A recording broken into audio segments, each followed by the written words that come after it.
Hi, welcome to this week 13 video lecture. So week 13 is a little different from the rest of the things we've talked about this semester. We're not working out of the textbook. You're going to be working through a series of kind of links with information. There's an academic article. There are as well as some statistical information and a TED Talk about these topics. So the first thing to know is in Indiana, hate crimes are a crime. And hate crimes are defined a specific way. The Indiana General Assembly defined this as an offense in which the person who committed the crime has committed the crime based on knowingly or intentionally selecting somebody based on color, creed, disability, national origin, race, religion, or sexual orientation. Now, this is slightly different from the way that the federal government defines a hate crime, which is right here, which is a criminal offense against a person or property, which is motivated in whole or part by the offender's bias against the race, religion, disability, ethnic origin, national origin, or sexual orientation, even if you were mistaken in their perception that they remember the group. So hate crime is the underlying crime plus a biased motivation against a specific underrepresented group. So it's a really important framework. For Indiana, there is a hate crimes manual that you can look through here. It includes more about the background, the active groups in the state that are extreme or are being monitored. You can also look at the FBI site, which provides a lot of information about the different types of hate crimes. So you can see that almost 58% of hate crimes are motivated by race, another 20% by religious bias, 17% from sexual orientation bias. You can then look through and see that of those based on race, 47% are motivated by an anti-Black bias, by far a majority. You see the same type of pattern for religious bias, where nearly 58% are motivated by an anti-Jewish thing. But as with both of these, you can see there's also an anti-white bias, anti-Hispanic or Latino. It breaks down through all the different races, ethnicities, and ancestries, as well as all the different religious faiths, even though some are very small. Sexual orientation, it breaks down through each orientation, but you can again see that 60% are classified as anti-gay male bias. We can also scroll down to see offense types.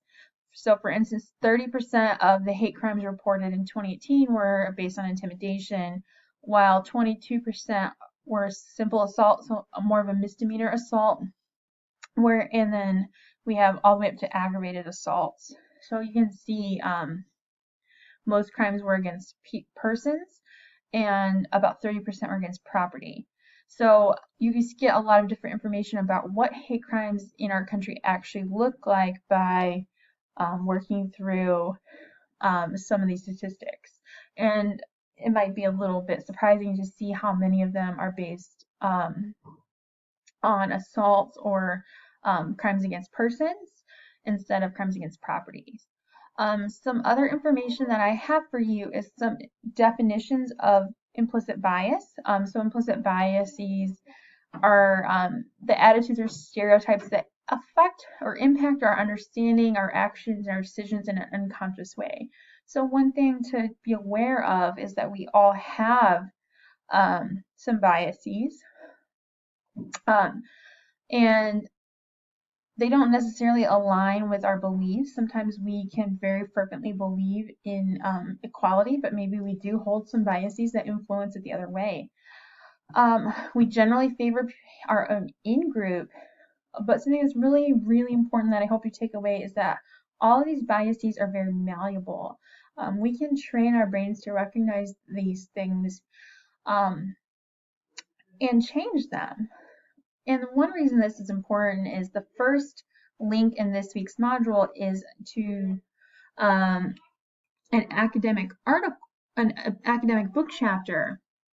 And this book chapter is focused on the relationship between implicit bias and hate crimes, a psychological framework to understand how these unconscious behaviors can influence. This first part is an introduction. I'm not going to focus in on that.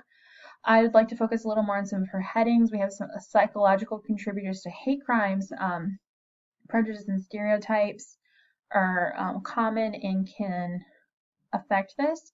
Also, other factors work in tandem with this to trigger hate crimes, like situational characteristics, a lack of self-awareness, negative attitudes and beliefs.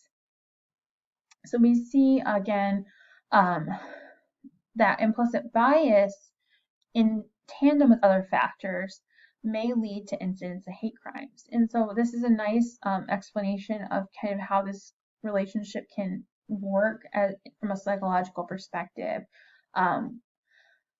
Also, some of the problems of the hate crime laws, as we saw from the very first chapter, they assume that you acted with an intentional, explicit motivation or bias. I told you guys, a hate crime based on the statutes are a crime plus this bias motivation against a specific group.